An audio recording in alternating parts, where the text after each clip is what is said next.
मान्यवर,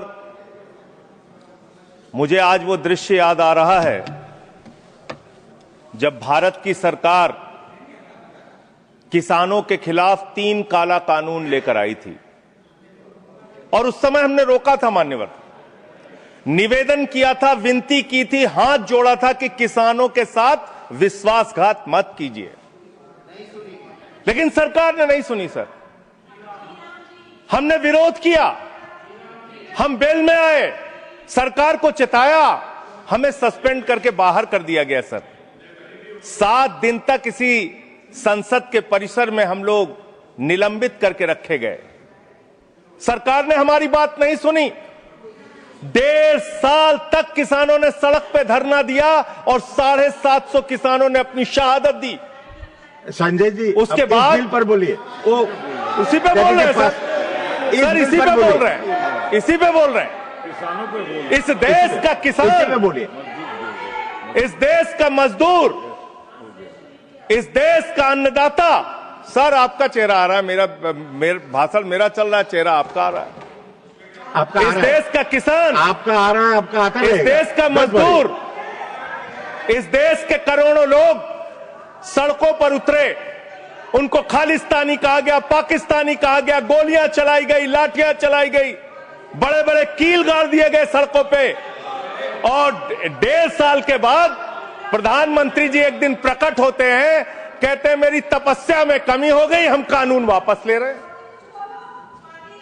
आज मैं आपसे कहना चाहता हूं मान्यवर, यह ऐतिहासिक भूल आप करने जा रहे हैं, यह गुनाह और पाप आप दोबारा करने जा रहे हैं।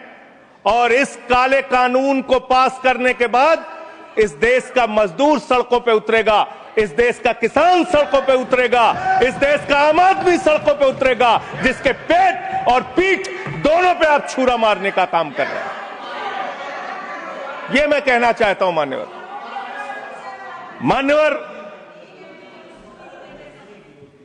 मान्यवर, यह बिल किस मंशा और उद्देश्य के तहत लाया गया है?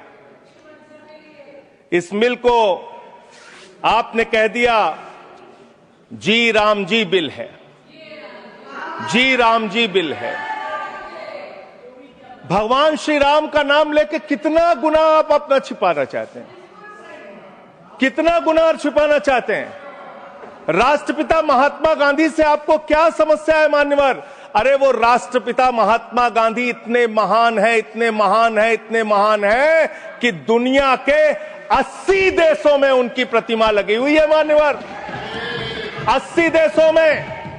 और जब G20 का सम्मेलन हुआ, दुनिया के तमाम राष्ट्राध्यक्ष आए, दुनिया के तमाम प्रधानमंत्री और राष्ट्रपति आए, तो भारत के प्रधानमंत्री को मजबूर होकर उसी राजघाट पर महात्मा गांधी के सामने सर झुकाना पड़ा। वो गोलवरकर की समाधि पे नहीं गए, गांधी की समाधि पे गए। वो गोडसे की समाधि पे नहीं गए, गांधी की समाधि पे गए।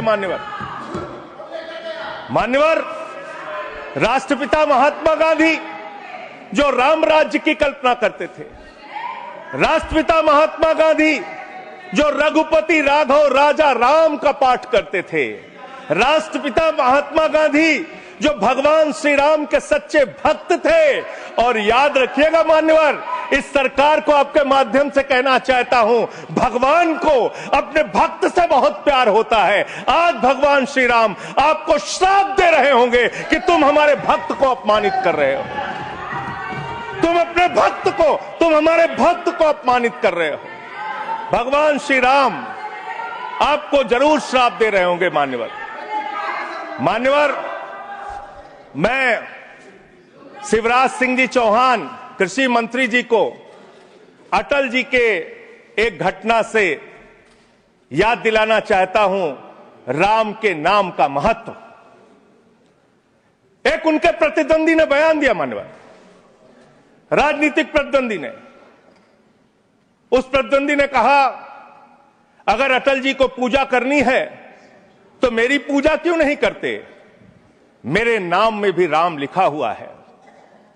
अटल जी ने उसको जवाब दिया, राम हमारे लिए मर्यादा के प्रतीक हैं, राम हमारे लिए आदर्श हैं, राम हमारे लिए आराध्य हैं, राम हमारे लिए देवतुल्य हैं। अरे राम वो हैं जो पिता का वचन निभाने के लिए 14 वर्ष तक वनवास में रहे। राम वो हैं जिसने लंका का नाश किया। और राम चरित्र का नाम है, राम मर्यादा का नाम है, राम आदर्श का नाम है।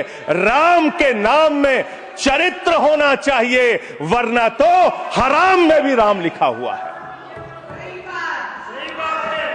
वरना तो हराम में भी राम लिखा हुआ है।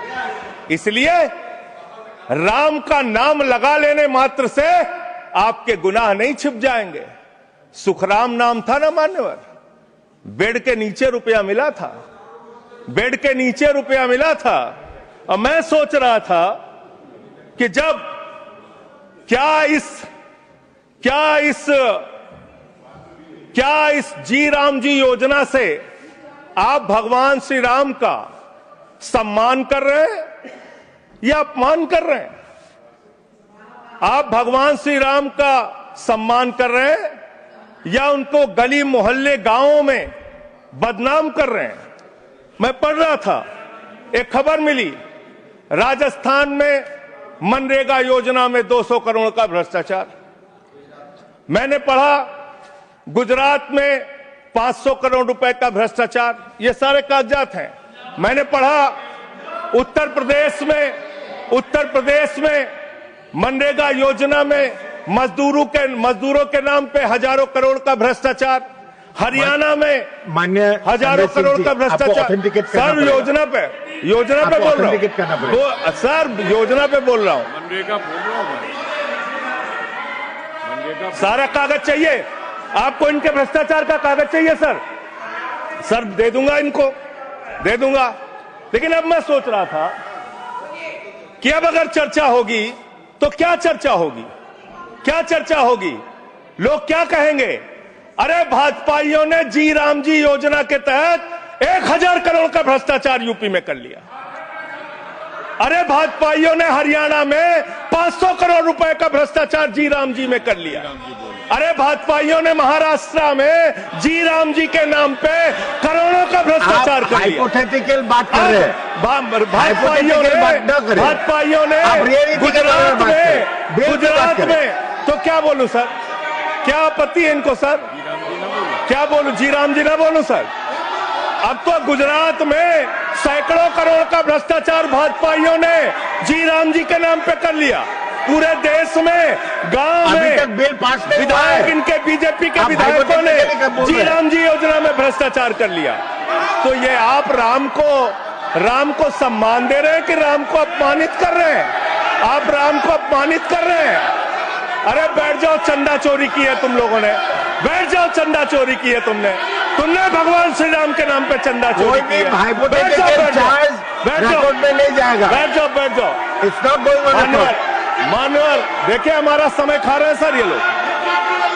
मानवर, एक लाइन मुझे याद आती है, इस बिल को पढ़ने के बाद। मेहनत तो करता हूं फिर भी घर खाली है बाबूजी। मेहनत तो करता हूं फिर भी घर खाली है बाबूजी। मिट्टी के कुछ दीपक ले लो, दिवाली है बाबूजी। मिट्टी के कुछ दीपक ले लो, दिवाली है बाबूजी। गरीब रोल पॉइंट ऑफ ऑर्डर 110 110। एक मिनट, 110 ऑर्डर सुन लेते हैं। It is the right of the member. Yes, it is the right. You are bringing everybody who is coming on the bail and he's asking all the things. No.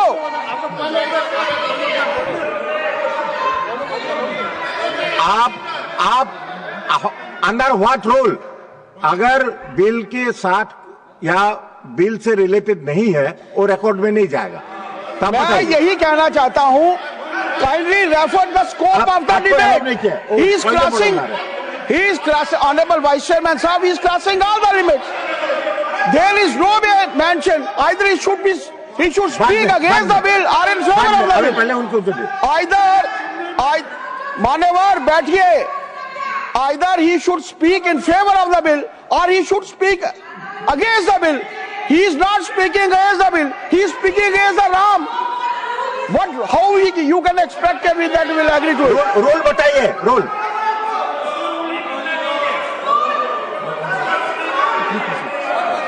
ठीक है संजय जी, कर देते हैं बोलने। Sir LOP wants to speak. जब आपने उनको allow किया, एलओपी को करिए। आपका समय कम है, उनको अलाउ। आपका समय से जाएगा, है आपका समय जो से सर उनका हमारे में से आपका समय पॉज कीजिए सर, पॉज कीजिए। You asked me to stand. अभी नहीं, पॉइंट ऑफ ऑर्डर मैंने सुन लिया है। देखिए, मैंने सुन लिया। नो हाँ, वो देखिए, जो हाइपोथेटिकल बात है वो रिकॉर्ड में नहीं जाएगा। मैंने ऑलरेडी रूलिंग दे चुका है। बताइए। डिप्टी चेयरमैन साहब, आप बड़े सीनियर लीडर है और आप ये सब प्रोसीजर तो आपको मालूम है, फिर बताने की जरूरत नहीं है। लेकिन मैं आपसे विनती करता हूं कि जब वो खामोशी से बात कर रहे हैं और क्या मार रहे हैं क्या? देखिए, वो खामोशी से बात कर रहे हैं, सुनिए। आपको अगर जचता नहीं, अगर आपको ये पसंद नहीं है तो आप उसका उत्तर बाद में दीजिए। पहले सुनिए उनका जो कहना चाहते हैं। हाँ, बोले। और उदाहरण के तौर पर अब उनको बोलने सारी चीजें वो उदाहरण के तौर पर बोल रहे हैं और कागज सामने रख के बोल रहे हैं। इसीलिए आप उनको परमिट देना, माननीय संजय सिंह, कहना जरा खामोश बैठ। धन्यवाद। मान्यवर, मैं भाजपाइयों के लिए, भाजपाई मित्रों के लिए एक गाना गाना चाहता हूं कि देखो ऐ दीवानों ऐसा काम ना करो, राम का नाम बदनाम ना करो, राम का नाम बदनाम ना करो। इस जी राम जी योजना के नाम पे पूरे देश में आप लोगों का जो भ्रष्टाचार है, हम नहीं चाहते कि वो हमारे आराध्य भगवान श्री राम के साथ जुड़े। आप वो भ्रष्टाचार, वो चोरी, वो सारे कुछ लूटखोरी वो जोड़ना चाहते, कमीशन खोरी राम जी के नाम से, राम जी के नाम से जोड़ना चाहते हैं। लेकिन मैं क्या करूं मान्यवर, मैं तो कह रहा हूं, आप फिर आ गए मान्यवर।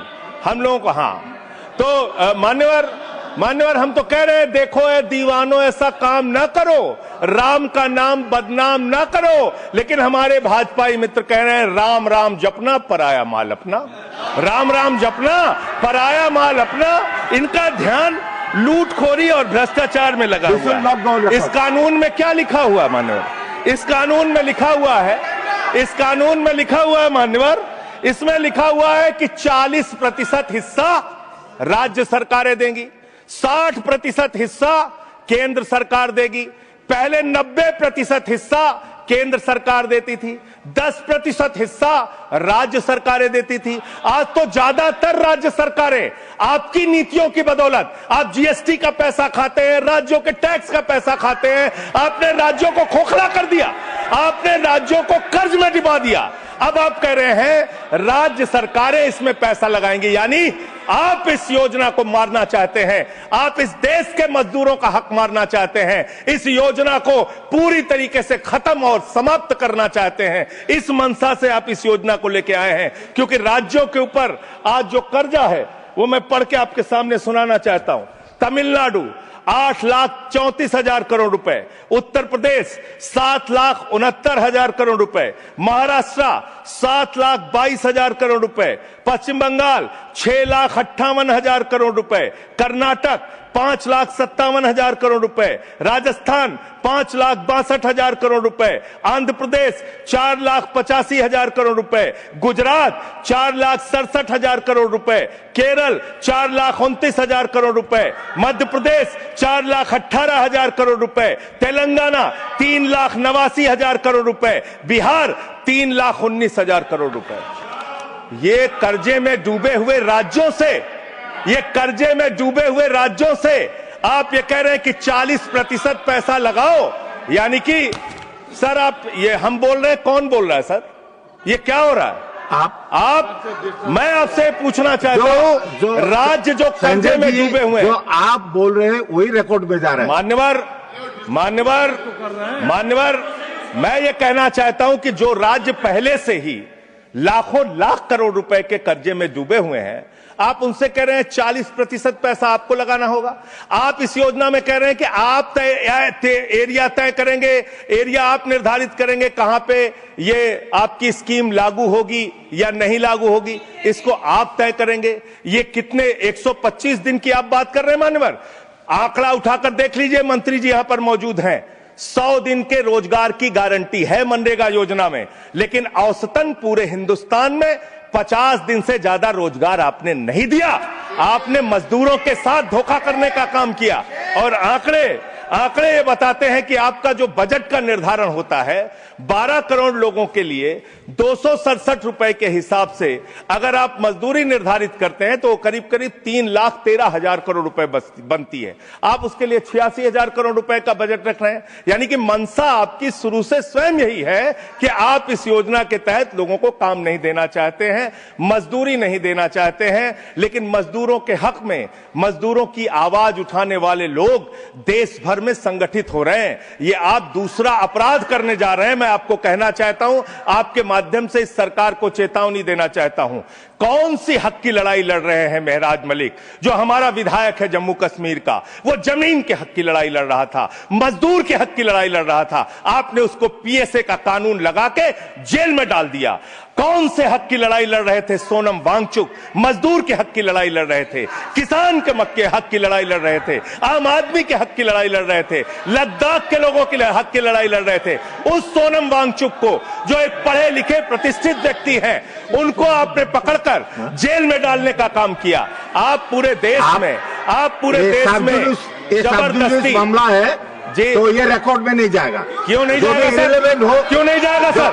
मजदूर के लिए लड़ने वाले क्यों नहीं जाएगा? मैटर जो सर है क्यों नहीं जाएंगे? वो रिकॉर्ड में नहीं जाएगा। आगे बोले सर, आगे बोले सर।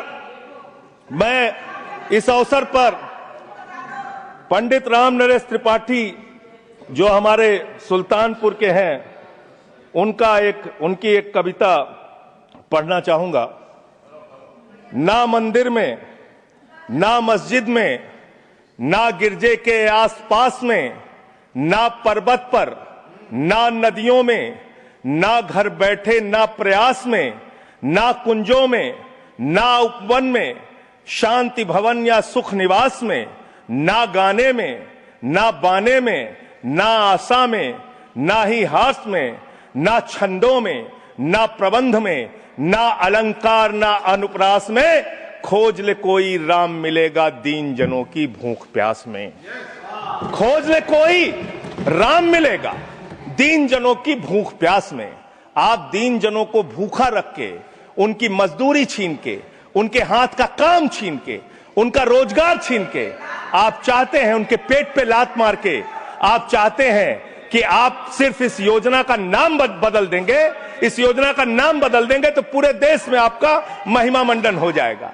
अब आपका ये नकली काम इस देश के अंदर चलने वाला नहीं है। पूरा देश आपकी सच्चाई जान चुका है मान्यवर। पिछले दिनों मैंने पदयात्रा शुरू की थी अयोध्या से लेकर सरयू से संगम तक। अयोध्या में किसान आए हमारे पास, बहुत सारे किसानों ने आकर कहा किस तरीके से अयोध्या के अंदर किसानों की जमीनों का कब्जा किया जा रहा है प्रशासन के द्वारा, भारतीय जनता पार्टी की सरकार के द्वारा। वहां पर किसानों के ऊपर लाठियां चला के, गोलियां चला के, बुलडोज करके उनकी जमीनें औने पौने दामों में ली जा रही है मान्यवर। औने पौने दामों में उनकी जमीनें ली जा रही हैं। और वो जमीनें मान्यवर वो जमीनें जो ली जा रही हैं किसानों से, वो जमीनें बड़े बड़े बिल्डर को बेची जा रही हैं, बड़े बड़े बिल्डर को बेची जा रही हैं। किसानों से 5 लाख रुपए बिस्वा जमीन ली गई अयोध्या में। अरे सुनो ध्यान से, किसानों से 5 लाख रुपए बिस्वा अयोध्या में जमीन ली गई और लोढ़ा ब्रदर्स ने उसी जमीन को प्लाटिंग करके 1 करोड़ 80 लाख रुपए में बेचा। आप धंधा कर रहे हैं, प्रभु श्री राम के नाम पे आप धंधा कर रहे हैं, अयोध्या के लोगों को लूटने का काम कर रहे हैं, अयोध्या के किसानों को लूटने का काम कर रहे हैं। इसीलिए अयोध्या के लोगों ने आपको हराया, इसीलिए अयोध्या के लोगों ने आपको हराया। और यही आपका चरित्र रहेगा तो पूरे देश में जनता आपको जवाब देगी, जनता आपको हराने का काम करेगी। ये मजदूरों का हक मारने का काम जो आप कर रहे हैं, इसको बंद कीजिए। मानवर, मैं अंतिम बात कहना चाहता हूं, मानवर बोले, जब ये मनरेगा योजना लाई गई तो इस बिल को अस्थायी समिति में भेजा गया था। आज जब आप नई योजना लेकर आ रहे हैं, इसको अस्थायी समिति में आपने क्यों नहीं भेजा? क्या आप छिपाना चाहते हैं? क्या आपकी मंशा है? ये आप बताइए। और अंत में इन्हीं लाइनों के साथ कि हम मेहनतकश इस दुनिया से जब अपना हिस्सा मांगेंगे, एक बाग नहीं, एक खेत नहीं, हम सारी दुनिया मांगेंगे, इस देश का मजदूर आपके खिलाफ खड़ा होगा, अपनी आवाज को बुलंद करेगा। इंकलाब जिंदाबाद, वंदे मातरम। लाइव लगातार के वीडियो को लाइक करें, सब्सक्राइब करें और बेल आइकन को दबाना न भूलें।